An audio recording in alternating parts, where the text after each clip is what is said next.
Assalamualaikum warahmatullahi wabarakatuh. Nama saya Bayu Setiawan. Saya ingin mempresentasikan hasil kerja kelompok dari kelompok 2 sesi A.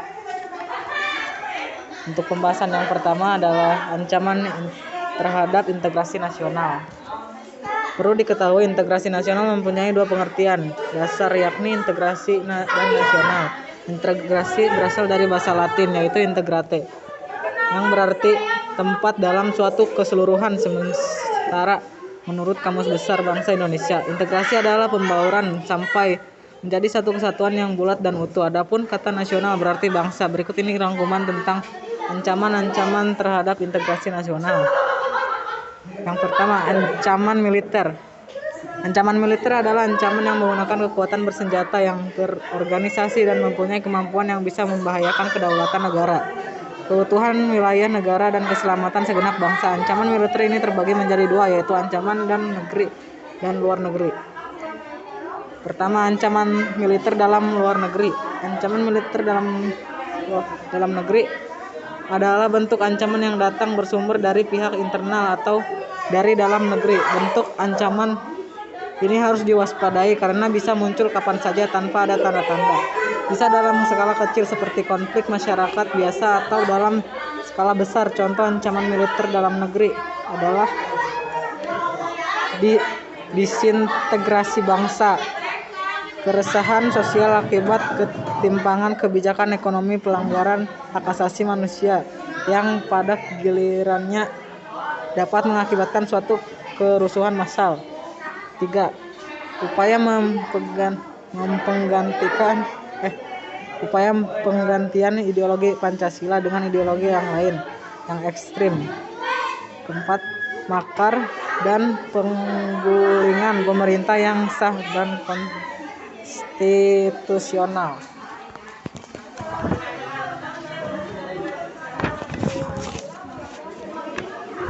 Yang kedua adalah ancaman luar negeri.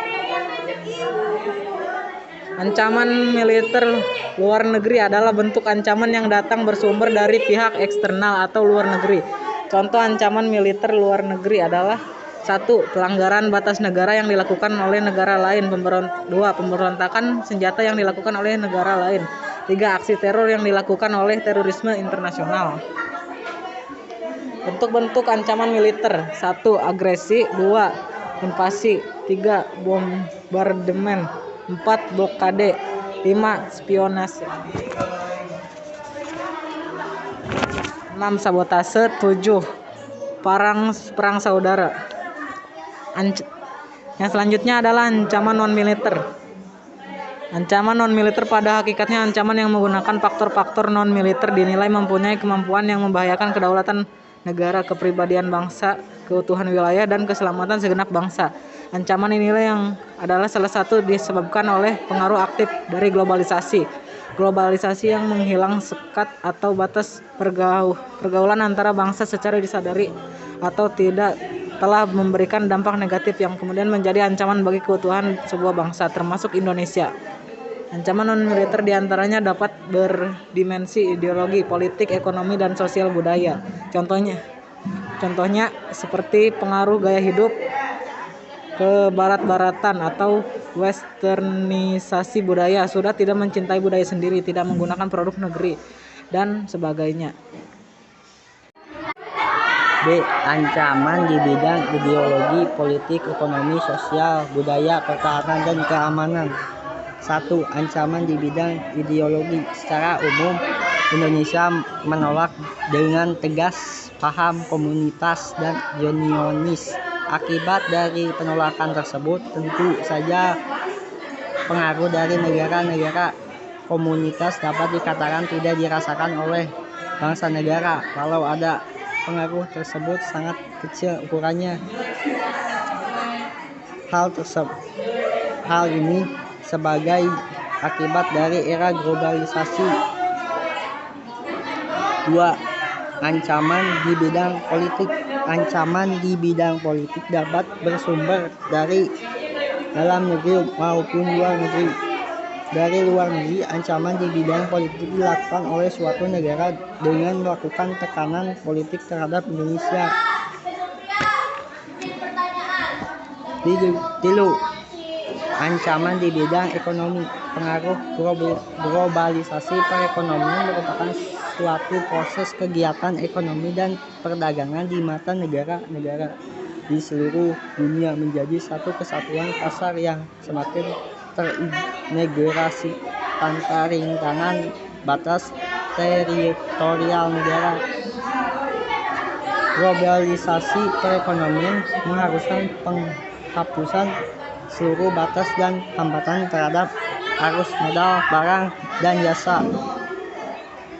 Hal tersebut tentu saja selain menjadi keuntungan, juga menjadi ancaman bagi kedaulatan ekonomi suatu negara. Ancaman kedaulatan Indonesia dalam bidang ekonomi yakni berikut. Indonesia akan kedatangan oleh barang-barang dari luar negeri, adanya perdagangan bebas yang tidak mengenal adanya batas-batas negara. B. Perekonomian negara kita akan dikuasai oleh pihak asing, sering dengan semakin mudahnya orang asing memahami modal di Indonesia. C. Persaingan bebas akan menimbulkan adanya pelaku ekonomi yang kalah dan menang. Akibat timbul kesenjangan sosial yang tajam sebagai akibat dari adanya persaingan bebas tersebut. Sektor ekonomi rakyat yang diberi subsidi semakin berkurang. E. Memperburuk prospek pertumbuhan ekonomi jangka panjang. 4. Ancaman di bidang budaya. Ancaman di bidang sosial budaya dapat dibedakan atas ancaman dari dalam dan luar. Adapun ancaman dari luar timbul sebagai akibat dari pengaruh negatif, muncul gaya hidup konsumtif dan selalu mengonsumsi barang-barang dari luar negeri. 2. Muncul sistem hedonisme, yaitu kenikmatan pribadi dianggap sebagai suatu nilai hidup tertinggi. 3. Adanya sikap individualisme, yaitu sikap selalu mementingkan diri sendiri serta memandang orang lain itu tidak ada dan tidak bermaksa. 5. Ancaman di bidang pertahanan dan keamanan. Sering dengan perjalannya waktu, proses penegakan pertahanan dan keamanan dalam negara Kesatuan Republik Indonesia dapat tidak semudah yang dibayangkan atau semudah dalam perbincangan yang bersifat kritis sementara. Semakin tujuan yang sama, yaitu tidak dapat bangsa Indonesia hidup damai dan tentram. Untuk pembahasan yang ketiga adalah peran serta masyarakat untuk mengatasi berbagai ancaman dalam membangun integrasi nasional. Peran serta akan timbul jika kita memiliki kesadaran. Kesadaran adalah sikap yang tumbuh dari kemauan diri yang dilandasi dari hati ikhlas tanpa ada tekanan dari luar.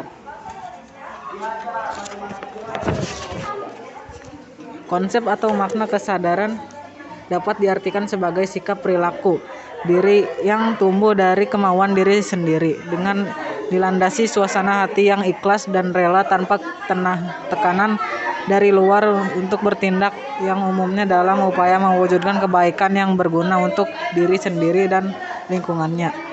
Membangun kesadaran berbangsa dan bernegara kepada generasi muda merupakan hal penting bagi generasi muda merupakan penerus bangsa yang tidak dapat dipisahkan dari perjalanan panjang bangsa ini.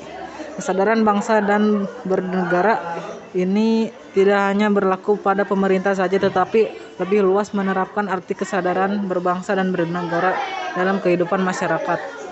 Banyak tantangan di era globalisasi ini bagi negeri kita untuk menumbuhkan peran serta dan kesadaran berbangsa dan bernegara. Pemerintah ikut bertanggung jawab mengembangkan amanat yang memberikan kesadaran berbangsa dan bernegara bagi warganya. Jika Indonesia sudah tidak memiliki kesadaran berbangsa dan bernegara, maka ini merupakan bahaya besar bagi kehidupan bangsa dan bernegara. Mengakibatkan bangsa ini akan jatuh ke dalam kondisi yang sangat parah, bahkan jauh terpuruk dari bangsa-bangsa yang lain yang telah mempersiapkan diri dari gangguan bangsa lain. Akibatnya integrasi nasional akan terganggu. Peran serta dan kesadaran masyarakat mempunyai makna bahwa individu harus mempunyai sikap dan perilaku diri yang tumbuh dari kemauan diri yang dilandasi keikhlasan dan kerelaan bertindak demi kebaikan bangsa dan negara Indonesia untuk mengatasi ancaman dalam membangun integrasi nasional.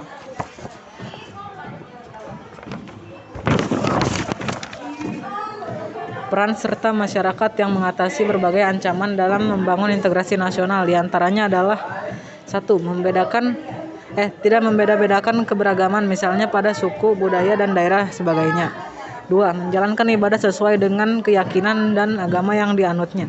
3. Membangun dan kesadaran akan pentingnya integrasi nasional. 4. Melakukan gotong royong dalam rangka meningkatkan kesadaran bermasyarakat, berbangsa, dan bernegara, menggunakan segala fasilitas umum dengan baik.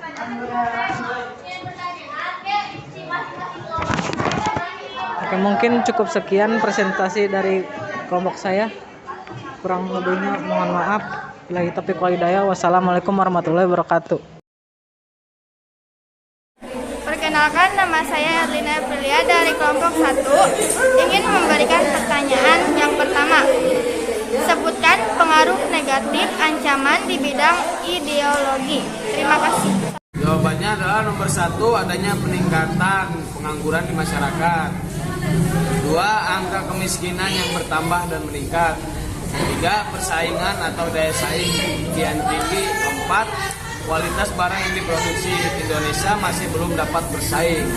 Perkenalkan, nama saya Muti Endriani. Ingin melanjutkan pertanyaan kedua dan ketiga. Sebutkan contoh ancaman non-militer dan Contoh ancaman non-militer yang berasal dari dalam negeri diantaranya korupsi, kolusi, nepotisme, angka kemiskinan, dan kebodohan yang tinggi, hingga keterbelakangan dalam penggunaan teknologi. Perkenalkan, nama saya Hira Fadila dari kelompok 1. Ingin membacakan pertanyaan nomor 2. Ancaman kedaulatan Indonesia dalam bidang ekonomi apa saja? Sebutkan. Nama saya Farahmani menjawab pertanyaan. 1. Adanya peningkatan pengangguran di masyarakat. 2. Angka kemiskinan yang bertambah dan meningkat.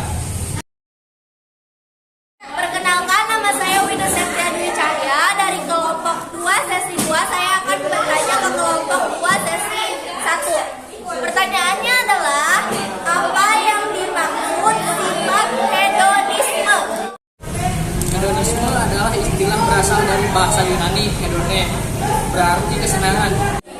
Assalamualaikum warahmatullahi wabarakatuh. Nama saya Puput Natalia dari kelompok 2 sesi 2. Ingin mengajukan pertanyaan kepada kelompok 2 sesi 1, yaitu sebutkan ancaman militer dalam negeri. Terima kasih. Ancaman militer dalam negeri adalah 1. Pemberontakan bersenjata, perang bersaudara, aksi teror memakai senjata berbahaya, sabotase dalam negeri, konflik horizontal. Apa arti integrasi Bhinneka Tunggal Ika? Integrasi itu adalah kesatuan dan bingkai Bhinneka Tunggal Ika, berarti menjaga kesatuan dalam perbedaan.